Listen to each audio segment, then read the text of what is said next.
Hi friends, ಎಲ್ಲರಿಗೂ ನಮಸ್ಕಾರ. Manjula recipe Kannada ಚಾನಲ್ಗೆ ಸ್ವಾಗತ. ಇವತ್ತು ನಾನು ಬದನೆಕಾಯಿ ಗೊಜ್ಜು ಯಾವ ರೀತಿ ಮಾಡೋದು ಅಂತ ಹೇಳ್ಕೊಡ್ತಾ ಇದ್ದೀನಿ. ಇದಂತೂ ಮುದ್ದೆಗೆ, ರೈಸ್ಗಂತೂ ತುಂಬಾ ಚೆನ್ನಾಗಿರುತ್ತೆ. ಟೈಮ್ ಇಲ್ಲದೆ ಇದ್ದಾಗ ತುಂಬ ಬೇಗನೆ ಮಾಡ್ಕೋಬಹುದು. ಒಂದು ಸತಿ ಮಾಡಿಕೊಂಡ್ರೆ ಪದೇ ಪದೇ ಇದೇ ಥರ ಮಾಡ್ಕೊಳ್ತೀರಾ, ಅಷ್ಟು ರುಚಿಯಾಗಿರುತ್ತೆ. ಇವಾಗ ಬನ್ನಿ ಇದನ್ನು ಹೇಗೆ ಮಾಡೋದು ನೋಡೋಣ. ಮೊದಲು ಇಲ್ಲಿ ಒಂದು ಕುಕ್ಕರ್ಗೆ 5ರಿಂದ 6 ಬದನೆಕಾಯಿ ಈ ರೀತಿ ಕಟ್ ಮಾಡಿಬಿಟ್ಟು ತೊಳೆದ್ಬಿಟ್ಟು ಹಾಕ್ಕೊಳ್ತಾ ಇದ್ದೀನಿ. ಹಾಗೆ ಟೊಮೊಟೊ 2 ಗಡ್ಡೆ ಈರುಳ್ಳಿ, ಸ್ವಲ್ಪ ಬೆಳ್ಳುಳ್ಳಿ ಹಾಕ್ಕೊಳ್ತಾ ಇದ್ದೀನಿ. 1.5 ಸ್ಪೂನ್ ಆಗೋಷ್ಟು ಸಾಂಬಾರು ಪುಡಿ.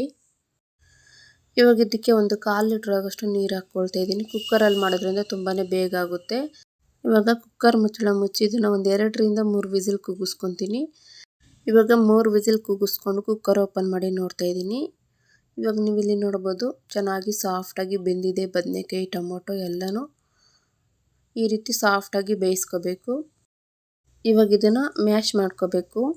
ಈ ಟೊಮೊಟೊ, ಬದನೆಕಾಯಿ, ಈರುಳ್ಳಿ ಎಲ್ಲ ಚೆನ್ನಾಗಿ ಮ್ಯಾಶ್ ಆಗಬೇಕು. ಅಲ್ಲಿ ತನಕ ಚೆನ್ನಾಗಿ ಮ್ಯಾಶ್ ಮಾಡ್ಕೊಳ್ಳಿ.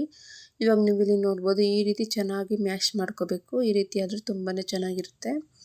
ಇವಾಗ ಇದಕ್ಕೆ ಒಂದು ಸಿಂಪಲ್ಲಾಗಿ ಒಗ್ಗರಣೆ ಮಾಡ್ಕೊಳ್ಳೋದಕ್ಕೆ ಒಂದು ಪಾತ್ರೆಗೆ 2ರಿಂದ 3 ಸ್ಪೂನ್ ಆಗೋಷ್ಟು ಎಣ್ಣೆ ಸ್ವಲ್ಪ ಬಿಸಿ ಆದಮೇಲೆ ಸ್ವಲ್ಪ ಸಾಸಿವೆ, ಸ್ವಲ್ಪ ಜೀರಿಗೆ ಹಾಕ್ಕೊಳ್ತಾ ಇದ್ದೀನಿ.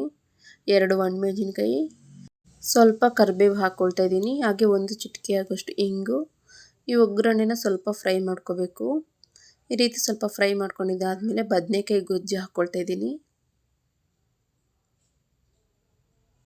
ಇವಾಗ ಇದನ್ನು ಚೆನ್ನಾಗಿ ಮಿಕ್ಸ್ ಮಾಡ್ಕೋಬೇಕು. ಇನ್ನೂ ನಮ್ಮ ಚಾನಲ್ಗೆ ಸಬ್ಸ್ಕ್ರೈಬ್ ಆಗಿಲ್ಲ ಅಂದರೆ ಪ್ಲೀಸ್ ಒಂದು ಸಬ್ಸ್ಕ್ರೈಬ್ ಆಗಿ. ಇವಾಗ ರುಚಿಗೆ ಎಷ್ಟು ಬೇಕಷ್ಟು ಉಪ್ಪು ಸೇರಿಸ್ಕೊಳ್ತಾ ಇದ್ದೀನಿ.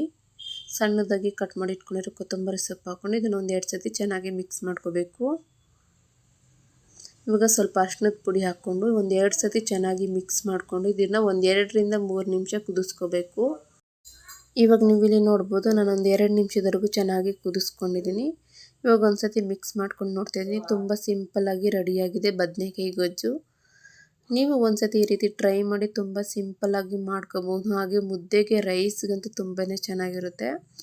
ಈ ಬದನೆಕಾಯಿ ಗೊಜ್ಜು ನಿಮ್ಗೆ ಏನಾದರೂ ಇಷ್ಟ ಆಗಿದ್ರೆ ಪ್ಲೀಸ್ ಒಂದು ಲೈಕ್ ಮಾಡಿ, ನಿಮ್ಮ ಫ್ರೆಂಡ್ಸ್ ಆ್ಯಂಡ್ ಫ್ಯಾಮಿಲಿ ಜೊತೆ ಈ ವಿಡಿಯೋ ಶೇರ್ ಮಾಡಿ.